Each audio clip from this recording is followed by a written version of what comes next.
نحمده ونستعينه ونستغفره ونعوذ بالله من شرور أنفسنا ومن سيئات أعمالنا من يهده الله فلا مضل له ومن يضلل فلا هادي له ونشهد أن لا إله إلا الله وحده لا شريك له ونشهد أن محمدا عبده ورسوله اللهم صل على محمد وعلى آل محمد كما صليت على إبراهيم وعلى آل إبراهيم إنك حميد مجيد اللهم بارك على محمد وعلى آل محمد كما باركت على إبراهيم وعلى آل إبراهيم إنك حميد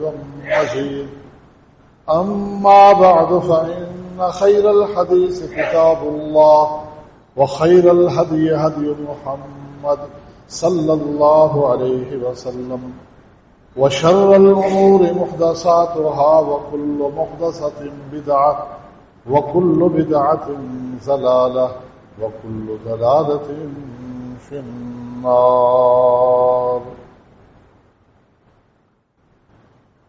أعوذ بالله من الشيطان الرجيم فأما عاد فاستكبروا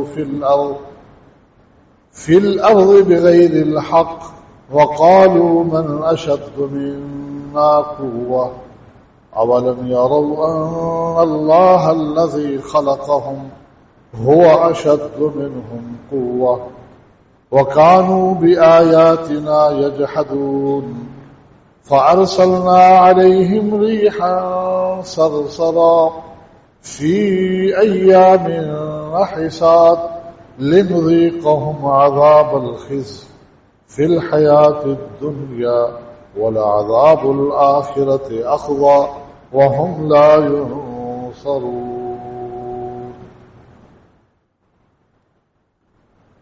حمد و ثنا اور درود و سلام کے بعد سورہ حامیم السجدہ، جس کا دوسرا نام سورہ فصلت بھی ہے، اس کی چند آیات آپ کے سامنے پڑھی ہیں، آیت نمبر 15 اور آیت نمبر 16۔ اللہ رب العالمین نے ان آیات میں ایک قوم کا ذکر کیا ہے جو بہت قدیم قوم ہے، جن کے بارے میں یہ کہا جاتا ہے کہ چوتھی پشت تھی یہ سیدنا نوح علیہ السلام کی۔ سیدنا نوح علیہ السلام کی یہ چوتھی پشت ہے۔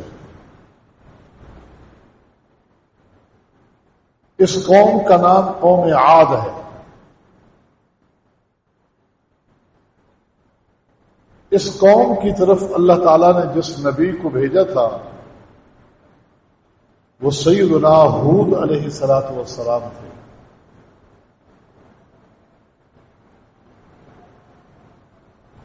اس قوم کا کیا جرم تھا کہ اللہ تعالیٰ نے اس قوم پر عذاب بھیجا، اور ایسا عذاب بھیجا کہ قرآن مجید میں 20 سے زیادہ مقامات پر اللہ تعالیٰ نے اس امت کو نصیحت کے لیے اسی عذاب کی طرف اشارہ کیا کہ دیکھو ہم نے اس قوم کے ساتھ کیا کیا تھا۔ اتنی قدیم قوم، خاص طور پر اس قوم کا تذکرہ پھر اس لیے بھی ہے کہ اللہ تعالیٰ نے سورہ فجر میں آخری پارے میں جب ان کا ذکر کیا تو یہ فرمایا أَلَمْ تَرَ كَيْفَ فَعَلَ رَبُّكَ بِعَادٍ إِرَمَ ذَاتِ الْعِمَادِ التي لم يخلق مثلها في البلاد۔ تم نے دیکھا نہیں کہ ہم نے قوم عاد کے ساتھ کیا کیا؟ جو ارم بستی سے تعلق رکھنے والے تھے، یہ بستی بھی ان کے دادا کے نام پہ تھی، ارم۔ ان لوگوں کے ساتھ ہم نے کیا سلوک کیا تھا، کیا تمہیں پتا نہیں چلا؟ یہ اس امت کو اللہ رب العالمین تنبیہ کر رہا ہے، اور اس انداز سے اللہ نے قرآن مجید کے اکثر پاروں میں اور کسی پارے میں 2 3 مرتبہ اس امت کو نشاندہی کی ہے اس حوالے سے کہ دیکھو اس قوم پر ہم نے کیسا عذاب بھیجا تھا۔ کہا کہ التی لم یخلق مثلها فی البلاد، خلق اور تخلیق میں ان جیسا ہم نے کسی کو پیدا نہیں کیا تھا۔ پورے روئے زمین پر سب سے طاقتور قوم، مضبوط، قداور اور اونچے اونچے محلات میں رہنے والے لوگ کہ جن کی مثال نہیں تھی دنیا میں، نوازے بھی گئے تھے خوب، اور ویسے جسامت، قدامت، طاقت، قوت کے اعتبار سے جاب الصخر بالواد، جن کا اللہ نے فرمایا یہ وہ قومیں تھیں کہ جو پہاڑوں کی چٹانیں ہاتھوں سے توڑ کر ان کو محلات میں تبدیل کر لیتے، اتنی طاقت سے ہم نے نوازا تھا۔ وہ تکبر میں آ گئے، غرور میں آ گئے۔ ان کے تکبر کو اللہ نے یہاں ذکر کیا کہ فَأَمَّا عَادٌ فَاسْتَكْبَرُوا فِي الْأَرْضِ، مغرور ہو گئے زمین پر، اپنی طاقت، اپنی اس قوت کے گھمنڈ میں آ گئے، اور پھر اللہ نے ویسے بھی نواز دیا تھا، مالی طور پر بھی۔ یہ احقاف کے رہنے والے تھے، اس دور کا یمن کہلاتا تھا۔ اس وقت نقشہ کھینچنے والے حضر موت اور عمان کے درمیان کی جگہ بتاتے ہیں کہ یہ وہاں کے رہائشی تھے۔ تو اللہ فرماتے ہیں کہ یہ تکبر میں آ گیا۔ رب کو تکبر کو سب نے یہ یاد رکھا۔ اللہ فرماتے ہیں تکبر، یہ کبر، بڑائی، میری عزت والی چادر ہے۔ تکبر مجھے جچتا ہے، میں ہوں بڑا، اللہ اکبر، میں ہوں بڑا۔ تکبر کا معنی یہی ہوتا ہے کہ انسان اپنے آپ کو بڑا سمجھتا ہے،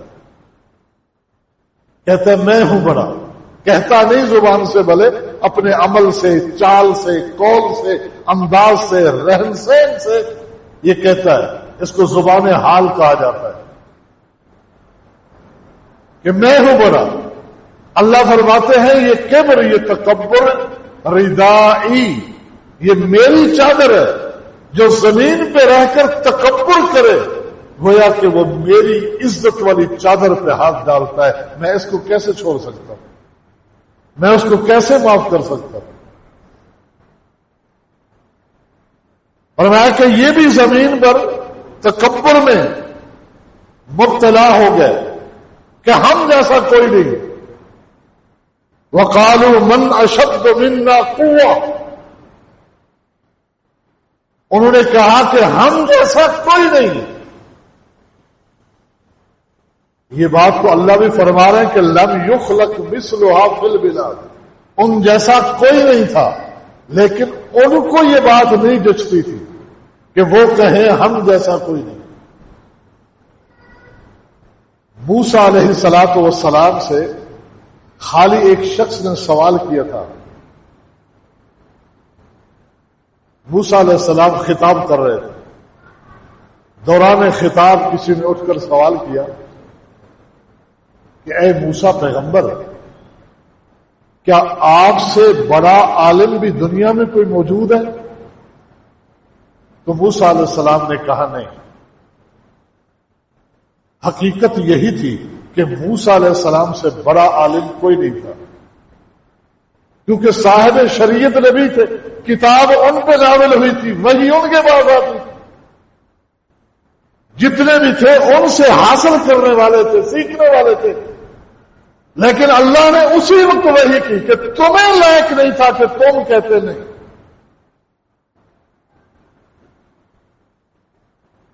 تمہیں یہ حق تھا کہ تم کہتے اللہ عالم، میں نہیں جانتا، اللہ جانتا ہے. یہ کہہ کر کہ میں بڑا عالم ہوں.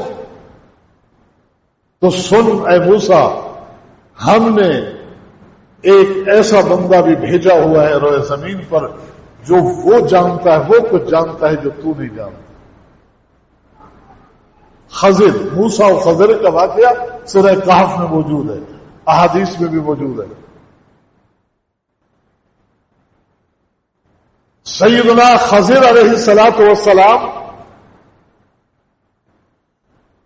ان کا علم بھی کئی، ان کی شریعت علیحدہ سے کوئی کتاب کا تذکرہ نہیں ملتا، موسیٰ علیہ السلام کے برابر نہیں. ہاں کچھ چیزیں اللہ نے ان کو وہ دی تھی جو موسیٰ کو نہیں دی تھی، جزوی طور پر. تو فرمایا دنیا میں ایک ایسا بندہ ہے جس کے پاس وہ علم ہے جو تیرے پاس نہیں. تو موسیٰ علیہ السلام نے آج انکساری کے ساتھ اللہ سے التجا کی کہ اللہ، دنیا میں اگر کوئی ایسا بندہ ہے جس کے پاس وہ علم ہے جو میرے پاس نہیں، تو مجھے اس سے ملاقات کروا دے. میں اس سے سیکھنا چاہتا ہوں، میں اس کا شاگرد بننا چاہتا ہوں. تو وہ موسیٰ و خضر کا واقعہ ہے جو سورہ کہف میں وہ بیان ہے. تو میں بتا رہا تھا کہ اللہ رب العالمین کے سامنے تضرع، گریہ داری، عاجزی، انکساری. اللہ کو میں پسند نہیں ہے کہ میں سب سے بڑا عالم، میں سب سے زیادہ عزت والا، میں طاقتور سب سے زیادہ، میرے پاس سب سے زیادہ اختیارات. یہ لفظ اللہ کو پسند نہیں ہے. اللہ چاہتا ہے میرے سامنے تضرع، عاجزی، گریہ زاری، جتنا جھکو گے اتنا بلند کروں گا. اور جو اکڑتا ہے اللہ اسے گرا دیتا ہے. اللہ نے ان کو طاقت دی تھی، لیکن انہوں نے کہا من اشد منا قوہ. ہو سکتا ہے زبان قال سے نہ کیا ہو، کہا ہو انہوں نے بھی زبان حال سے. زبان حال یعنی اپنے عمل سے، گفتار سے، کردار سے یوں ثابت کرنا کہ گویا کہ یہ سمجھتے ہیں کہ ہم جیسا کوئی ہے ہی نہیں، ہم سے بڑا کوئی ہے ہی نہیں. اللہ نے فرمایا انہیں یہ بات یاد نہ رہی کہ جس نے ان کو بنایا ہے وہ تو ان سے زیادہ طاقت والا ہے نا. جس نے ان کو پیدا کیا ہے، اولم یروا ان اللہ الذی خلقہم هو اشد منہم قوہ، کہ جس نے ان کو پیدا کیا ہے، جس نے بنایا ہے، یہ اس کی طاقت کو بھی بھول گئے، اس کی قوت کو بھی بھول گئے، اس کی آیات کا بھی انکار کرنے لگے. تو فارسلنا علیہم ریحا صرصرا فی ایام نحسات. تو ہم نے ان پر جو عذاب بھیجا، ریحن وہ آندھی، تیز ہوا کا عذاب تھا. صرصرا اس کے دو معنی اور لفظ بھی دو بار آیا. صرصر ایک معنی ہے صاد کے کسرہ کے ساتھ کہ انتہا درجے کی سردی، اور صاد کے فتح کے ساتھ اتنا تیز و تند کہ اس کا شور اور اس کی آواز سے بھی لوگوں کے کلیجے پھٹ گئے.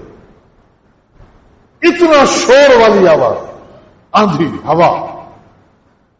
تو مفسرین نے یہی لکھا ہے کہ دو بار جو ذکر کیا ہے، لکھا تو فتح کے ساتھ ہے مناسبت کی وجہ سے، لیکن بتانا یہ مقصود ہے کہ وہ ہوا ٹھنڈی بھی بے تحاشا تھی اور تیز اس قدر تھی کہ اس کی آواز اور شور ایسا تھا کہ جس سے لوگوں کے کلیجے پھٹ گئے۔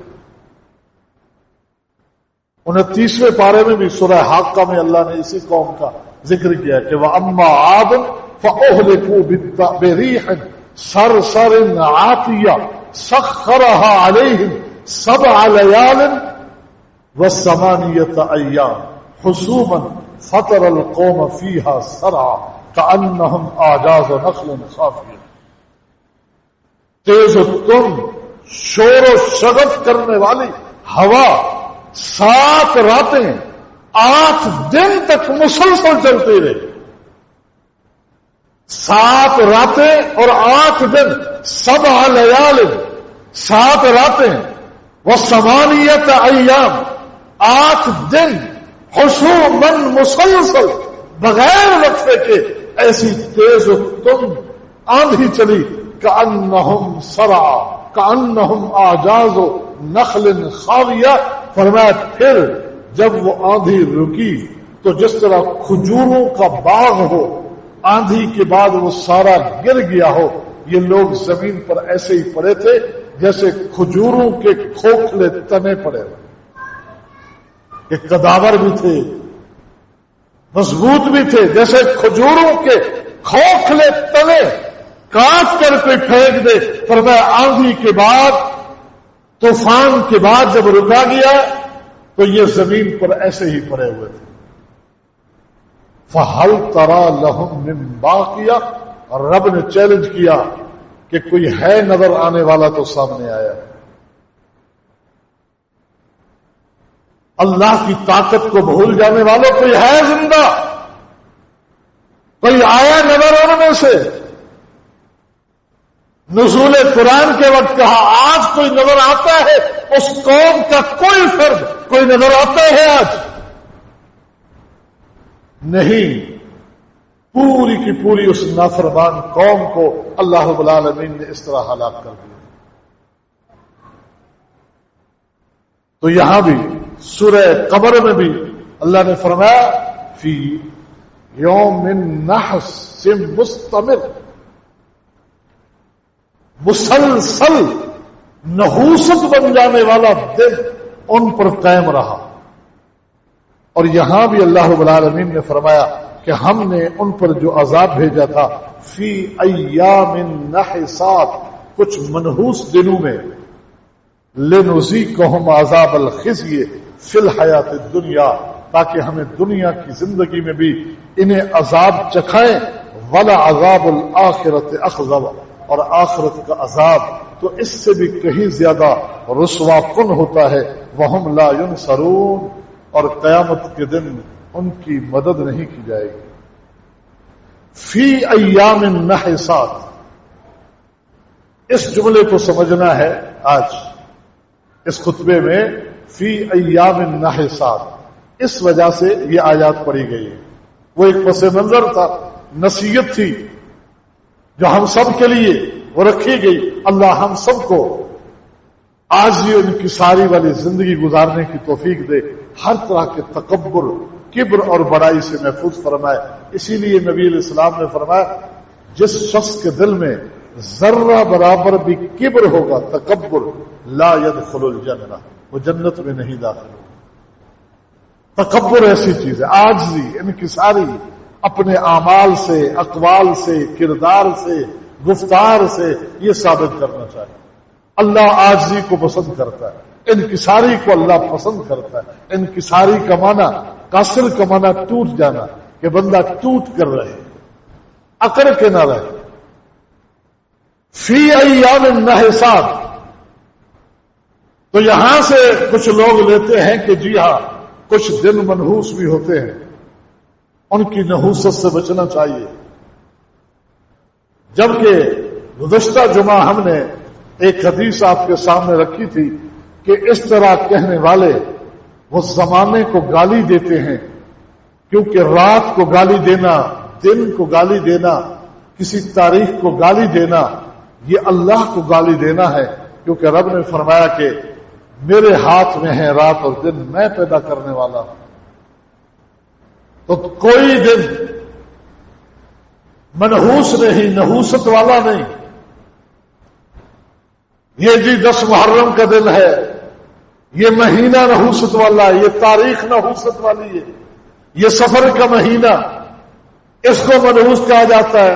بالخصوص شروع کے 13 دنوں میں آفتیں نازل ہوتی ہیں، مصیبتیں نازل ہوتی ہیں، اور ایک من گھڑت روایت بھی پیش کی جاتی ہے، من گھڑت جس کی کوئی سند نہیں، کہ نبی علیہ السلام نے فرمایا تھا من بشرنی بخروج سفر بشرتہ بالجنہ، جو سب سے پہلے مجھے آ کے یہ خوشخبری سنائے گا کہ سفر کا مہینہ ختم ہو گیا، میں اس کو جنت کی خوشخبری سناتا ہوں۔ من گھڑت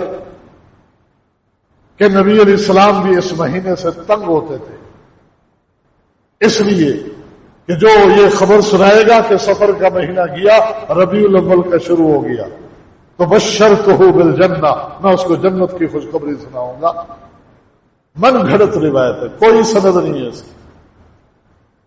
اس مہینے میں آفات کا نازل ہونا، برکت سے خالی ہونا، منحوس قرار دینا، یہ زمانہ جاہلیت کے بھی اندر بھی کچھ لوگوں کی سوچ تھی، اور آج بھی وہی سوچ زندہ ہے۔ اللہ رب العالمین کے سارے دن، بلکہ ایک حدیث میں صحیح مسلم میں کہ نبی علیہ السلام نے فرمایا کہ اگر کسی چیز میں نحوست ہوتی فی ذات ہی، تو گھر میں ہو سکتی تھی، سواری میں، گھوڑے میں ہو سکتی تھی، یا عورت میں ہو سکتی تھی، لیکن نہیں، نحوست کسی چیز میں نہیں، فی نفس ہی نہیں ہے۔ اب یہ دن جن کو اللہ رب العالمین نے کہا جی ایام النحسات، قوم عاد برباد ہو گئی، چلو ان کے لیے نحوست، تو سیدنا ہود علیہ السلام اور اس کے ماننے والوں کے لیے تو شادیانے کا دن تھا، خوشی کا دن تھا، تو ان کے لیے وہی دن سعادت والے دن، خوش بخت دن ہو گئے۔ تو یہ نحوست جو کہی گئی ہے یہ خارجی اعتبار سے فی نفس ہی، کوئی مہینہ، کوئی دن، کوئی تاریخ، کوئی چیز منحوس نہیں، اسے نحوست والا نہیں کہنا چاہیے۔ خارجی اوصاف کی وجہ سے کسی کے لیے وہ چیز اس طرح بن جائے تو اس وصف کی وجہ سے اس کی نسبت اس کی طرف کر دی گئی ہے، ورنہ دن اگر معاذ اللہ منحوس ہوتا تو سب کے لیے منحوس ہوتا۔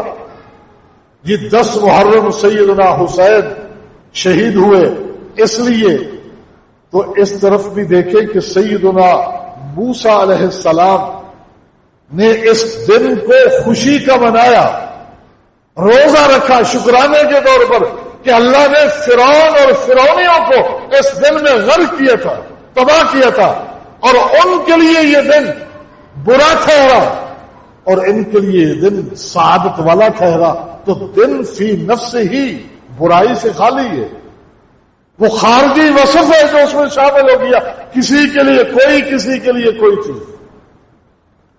تو اس وجہ سے کہا کہ فی نفس ہی، کسی چیز کو، کسی دن کو، کسی تاریخ کو، کسی رات کو یہ نہ کہو کہ یہ منحوس دن ہے، یہ نحوست والا ہے، اس تاریخ میں شادی بیاہ کی رسم نہ کی جائے، اس دن اس مہینے میں کاروبار کا آغاز نہ کیا جائے۔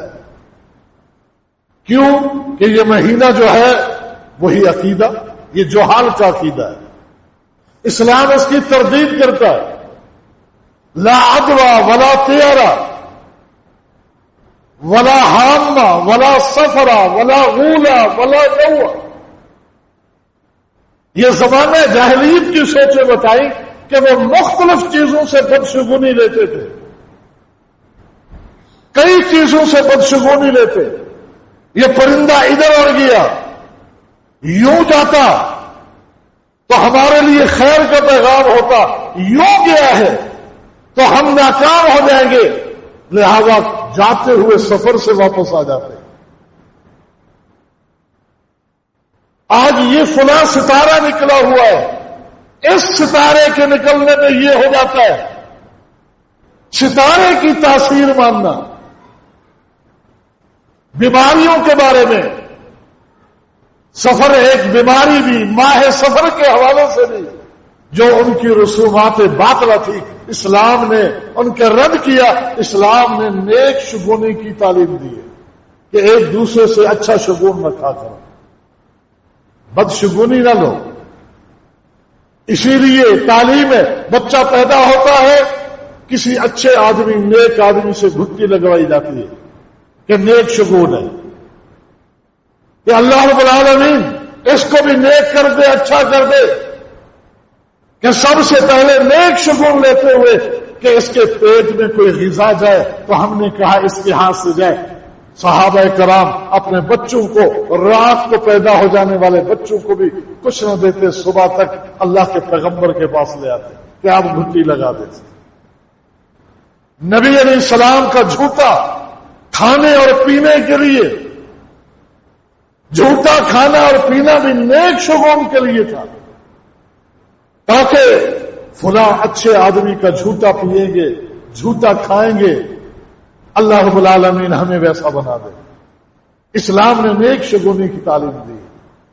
ہم بد شگونیاں لیتے ہیں.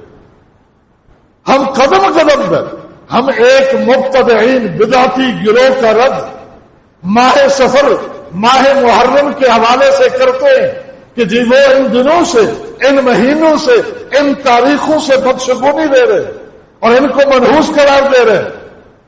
ٹھیک ہے، وہ غلط ہے، غلط کر رہے ہیں، لیکن ہم جو قدم قدم پہ بدشگونیاں لیتے ہیں، حتیٰ کہ شادیوں کی تاریخوں کے لیے نجومیوں کے پاس جایا جاتا ہے کہ یہ تاریخ موافق رہے گی، ہمارے بچے کی شادی کے لیے یہ موافق نہیں ہوگی. نجومیوں اور کاہنوں کے ذریعے، ارے یہ کون سی تاریخ آپ نے رکھ دی؟ وہ کہتے ہیں یہ تو چاند کی اترتی ہوئی تاریخ ہے، یہ آپ کے بچے کے نصیب کو الٹا کر دے گی، لہذا پیچھے لے آؤ 14 تک، چاند کی چڑھتی تاریخ تک لے آؤ.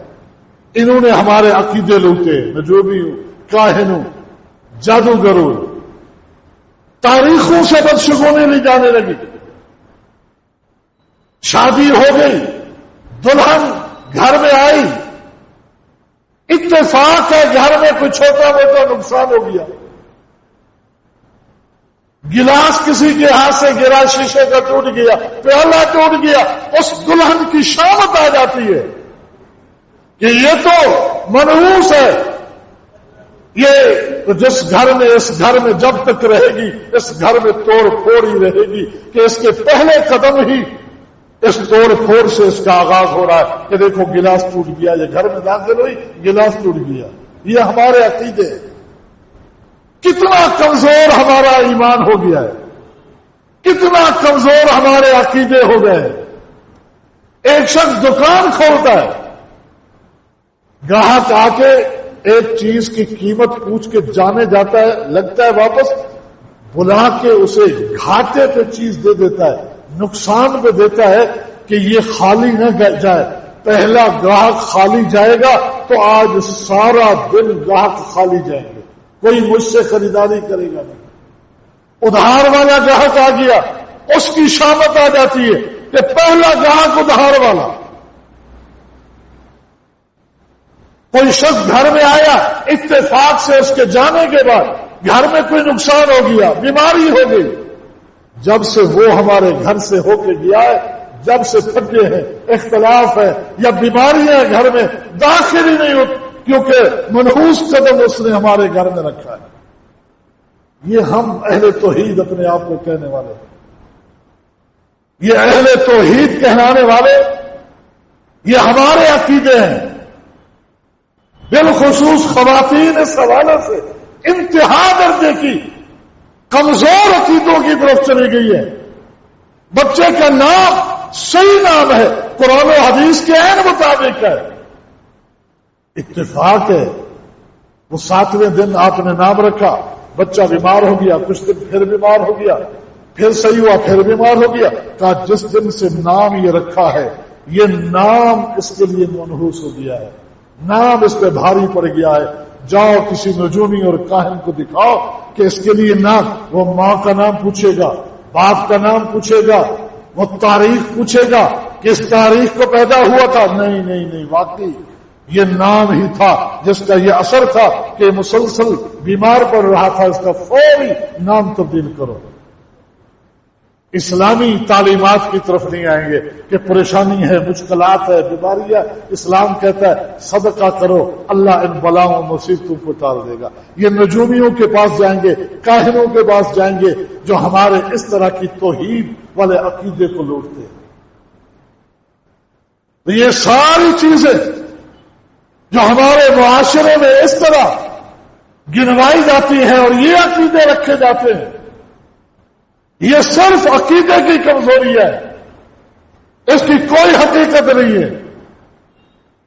نہ کسی دن سے بدشگونی لیجیے، نہ کسی مہینے سے، نہ کسی تاریخ سے، نہ کسی شخص سے بدشگونی لیجیے۔ ہاں، نبی علیہ السلام کے پاس حدیبیہ کے موقع پر مشرکین کی طرف سے کئی سفیر آئے، آپ نے ان پہ تبصرہ تو نہیں کیا، ان کے ناموں کو سامنے رکھ کے کوئی تبصرہ تو نہیں کیا اس کے نام میں یہ سختی ہے لہذا دیکھنا یہ سخت مزاجی سخت گفتگو کرے گا، نہیں۔ سہیل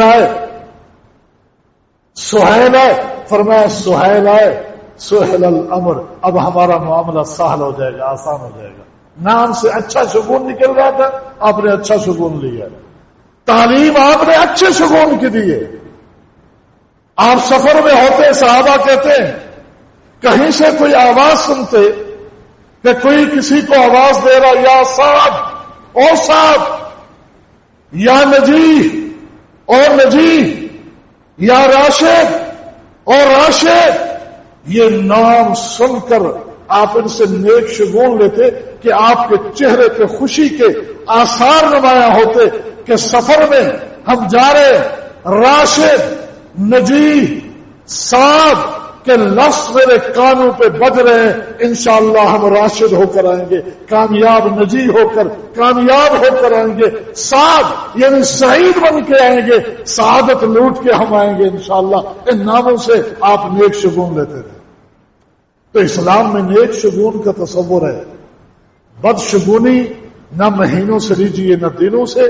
یہاں یہ لفظ جو کہا گیا ہے وہ خارجی وصف ان کی ہلاکت کے اعتبار سے کہ ان کے لیے عذاب کا دن ٹھہرا، تو انہوں نے اس ہلاکت کو ان دنوں کی طرح منسوب کیا، اللہ نے وہ نقل فرمایا۔ ورنہ وہ دن فی نفس ہی اگر برکت سے خالی ہوتے، منحوس ہوتے، تو ادھر سیدنا ہود اور اس کے ماننے والوں کی وہ خوشیوں کے دن نہ ٹھہر سکتے، پھر سب کے لیے وہی ہوتے اگر فی نفس سے ہی ان میں کوئی مسئلہ ہوتا تو۔ اللہ رب العالمین ہمیں صحیح عقیدے کی فہم عطا فرمائے۔ وآخر دعوانا ان الحمد للہ رب العالمین۔